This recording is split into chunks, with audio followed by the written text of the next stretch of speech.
Have you ever felt alone, like you're the only one going through a struggle that you're having?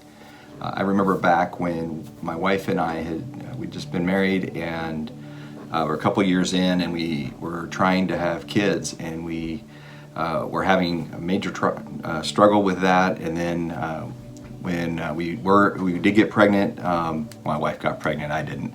I helped, but when that happened, she would have miscarriages, and we went through several of those, and some of them were later term, and it was very challenging for us, and we felt like we were the only ones that were having this struggle, that we couldn't turn to anybody.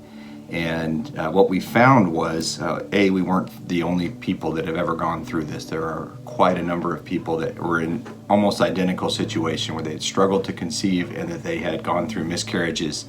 And so, but in it, you just can't see it. You're just so focused on yourselves. And we were very focused on just the hurt that we were going through, and then our anger with God of why would this happen to us, and why wouldn't He change this? And but what it showed me was that I needed to draw closer to God, and I needed to do it in a couple of ways. And the first is just really to be honest, and I needed to be honest and open my heart before God that I was angry that He had allowed this to happen, that I didn't understand it, that I didn't think it was the best thing for my life, and then I also had to make the choice to daily draw closer to Him.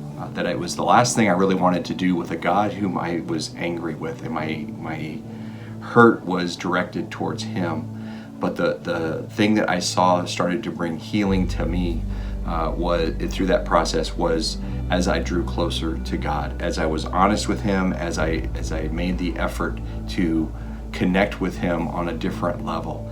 And I was thinking about this, and this is a passage that you may have heard parts of, but this is in Deuteronomy 31, and I'm going to read 31, just verse 6. And this is Moses before the nation of Israel that's come out of Egypt. They've been around the desert for quite a while, and they're getting ready to go into the promised land. And this is one of the things that Moses tells them, because they are unlike every other nation around them, and they have to feel very alone after being in the desert for so long and not knowing if the promise that God had made was going to be fulfilled or not. But this is what Moses tells them. He says, "Be strong and courageous. Do not fear or be in dread of them, for it is the Lord your God who goes with you.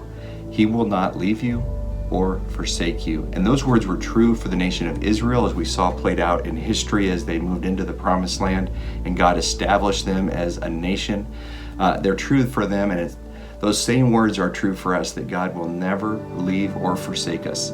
So no matter how alone you feel, please realize that these are things that these are struggles. Your struggle is unique to you, but the kind of struggles that we go through leave us all feeling alone and hurt and isolated. And the thing that we need to do is start with honesty towards God, and then we need to draw closer to God. So I want to encourage you today that if you are feeling alone, that you don't know how to deal with the struggle that you are in, encourage you to take that to God, and not just, God, would you fix it?